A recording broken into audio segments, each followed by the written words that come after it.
Então, hoje em dia, a nossa maioridade penal ela é de 18 anos, vem se travando essa discussão, se reduz a maioridade penal para 16 anos, porque o jovem, ele pode, aos 16 anos, votar, mas ele não pode dirigir veículo e ele não pode responder penalmente. Mas votar ele pode, né?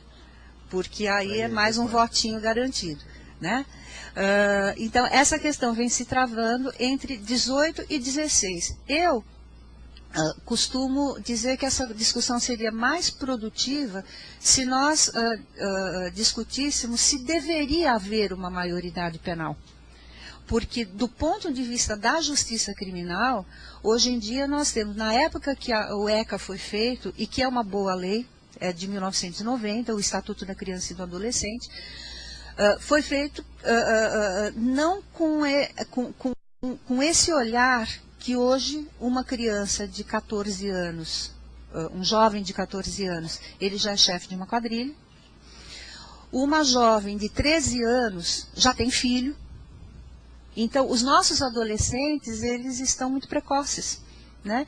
Então, essa visão global, porque o que determina a maioridade, por que a maioridade tem que ser 18 anos? É a data em que legalmente se acha que a pessoa já tem discernimento para cometer um crime ou não.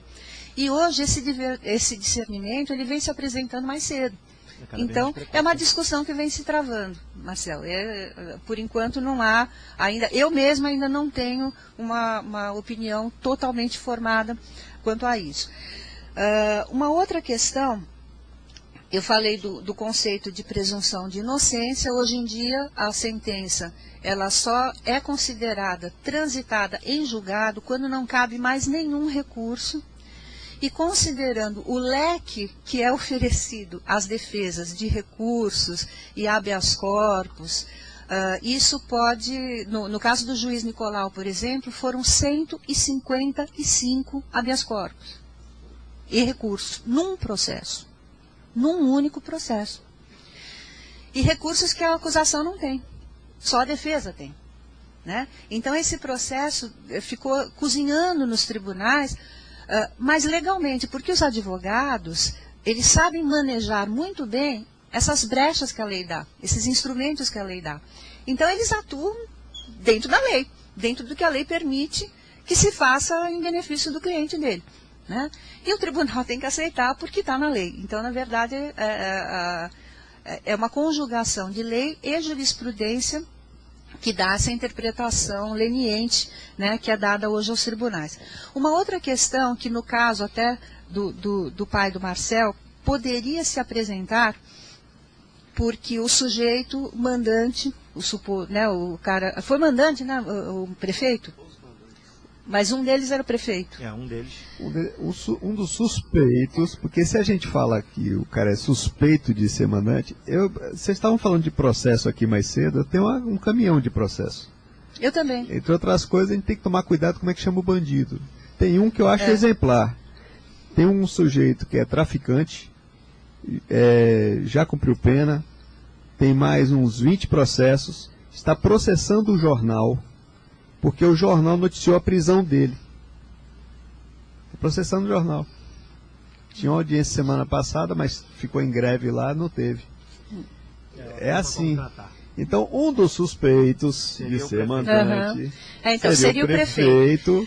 No caso de um dos envolvidos no crime ser uma autoridade, como no caso o prefeito, ou como uma promotora de justiça, ou como uma procuradora da República, nós teríamos foro especial. Então, o nosso processo não seria, ele não tramitaria pelo juiz de primeira instância, ele começaria como uma ação que a gente chama de ação penal originária, ele começaria no tribunal. Então, esse é um problema, o foro especial, que é popularmente conhecido como foro privilegiado, ele é mais um mecanismo de impunidade, porque o processo é mais lento ainda do que o processo Normal, porque tem mais recursos, o tipo de julgamento ele não é feito por um só, é feito por um colegiado. Então você reunir às vezes 18, 25 desembargadores no mesmo dia e que todos possam, isso demora. Né? Enfim, tem uma série de fatores. Lá tem um problema adicional. Esse mesmo prefeito, ele responde a inúmeros processos. Só que toda vez que ele deixa de ser prefeito, os processos voltam para o zero. Aí que ele volta a ser prefeito, o processo volta para o zero. Nós tivemos um caso recente no Supremo Tribunal Federal, um governador deu uns tiros num outro político. Processou-se lá perante o Tribunal de Justiça, enfim. Eu acho que ele era, não lembro se ele era governador na época ou se ele se tornou o Cunha Lima, exatamente.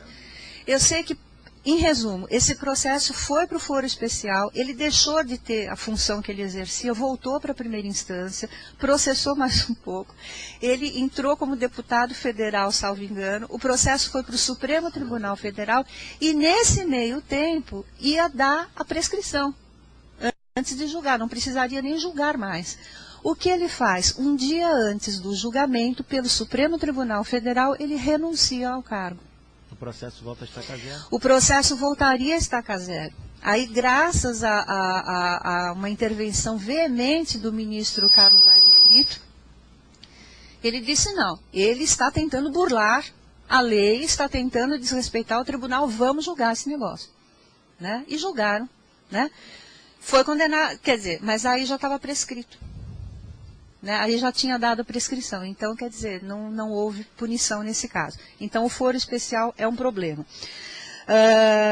Há inúmeros outros problemas, eu ficaria aqui o dia inteiro falando com vocês sobre impunidade, né? E os porquês da impunidade. Mas vamos pensar positivamente, proativamente, o que a gente pode fazer, e principalmente em relação ao foco aqui desse nosso encontro, que são os crimes cometidos contra jornalistas, o que se pode ser feito?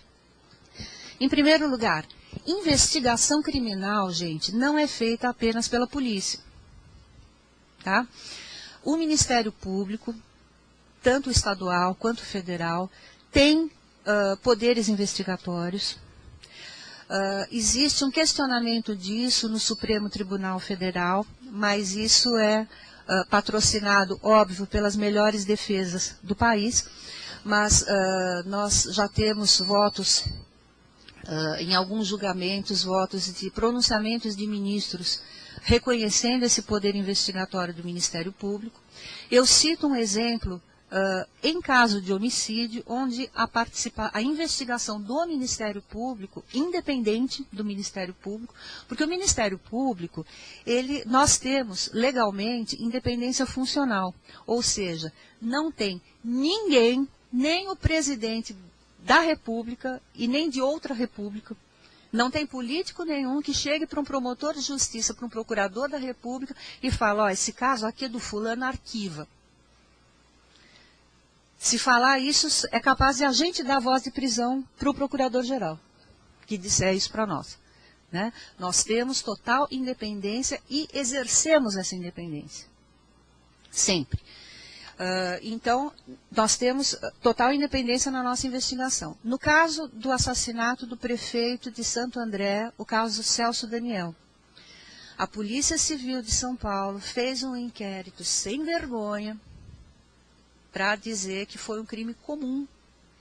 Um assalto, quiseram levar o carro dele, não sei o que e tal. O Ministério Público do Estado de São Paulo, colegas valorosíssimos que estavam lotados lá em Santo André, o que eles fizeram? Esse inquérito, vamos fazer a nossa própria investigação. E chegaram à verdade, que era um crime político, foi um assassinato mandado, né? Chegaram aos suspeitos, processaram, essas pessoas estão sendo julgadas, algumas já foram, está em grau de recurso, tem habeas corpus, enfim, aquele cipoal de recursos e de incidentes processuais, mas a verdade veio à tona, graças à investigação do Ministério Público. Então, em primeiro lugar, lembrem-se disso, que o Ministério Público tem poderes para investigação criminal independentemente da polícia. Tá? É um fator. O segundo fator, a questão da federalização, que foi mencionada aqui. Existe uma diferença técnica entre a federalização do processo e o processo ser investigado pela Polícia Federal, que não é a mesma coisa. A federalização tira o processo lá da Justiça Estadual e leva para a Justiça Federal. Ainda que o processo permaneça na Justiça Estadual, é possível, sim, a Polícia Federal auxiliar nas investigações. Não é da comunidade onde o crime Que não aconteceu. é da comunidade, há forças-tarefa e tal, porque existe um sistema que é o sistema de segurança pública, que engloba a Polícia Civil, a Polícia Militar, a Polícia Federal, a Polícia Rodoviária e a Agência Brasileira de Inteligência, a ABIN. Eles fazem todos parte de um sistema de investigação. Então, qualquer um deles pode auxiliar nessas investigações, né? Sim, tem que ser, tem que se pedir. Porque às vezes o governador é aliado do prefeito, ou do empresário, ou do político. Mas isso pode partir do Ministério Público também, né? Em relação ao Ministério Público, nós temos, pelas nossas leis orgânicas, tanto a lei orgânica do Ministério Público Estadual quanto a lei orgânica do Ministério Público Federal, nós temos a possibilidade de atuar em conjunto, em grupos, né? Houve um caso em que eu atuei em grupo, o caso veio para mim, era um caso muito grande, foi esse caso da Operação Anaconda, onde havia 3 juízes federais envolvidos. Um deles ficou preso 7 anos, foi solto agora no ano passado, porque já cumpriu esse limitezinho da pena, agora ele está em regime semiaberto, ele sai durante o dia e vai dormir na cadeia. E está cumprindo o direito porque a gente está de olho nele, né? Então, ele está cumprindo direitinho. Esse caso, como eu vi que era muito grande, eu chamei 2 colegas para trabalharem comigo, porque eu falei, esse caso é grande demais.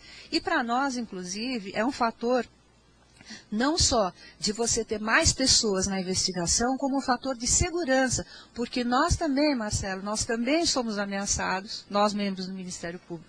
Eu já andei 1 ano e meio com escolta da Polícia Federal durante 24 horas, eu ia no mercado, eles iam comigo, eu ia levar filho na escola, eles iam comigo, eu ia no cabeleireiro, eles iam comigo. É fácil. Não é fácil, né? Então, a gente também recebe ameaças, a gente, em casos extremos, e temos também promotores assassinados, né? E procurador da República, nós tivemos também um assassinado com o escândalo da mandioca lá em Pernambuco, né? Pedro Jorge. Então, para nós é um fator de segurança também você atuar, porque você despersonaliza a atuação do Ministério Público, é uma equipe de investigação do Ministério Público.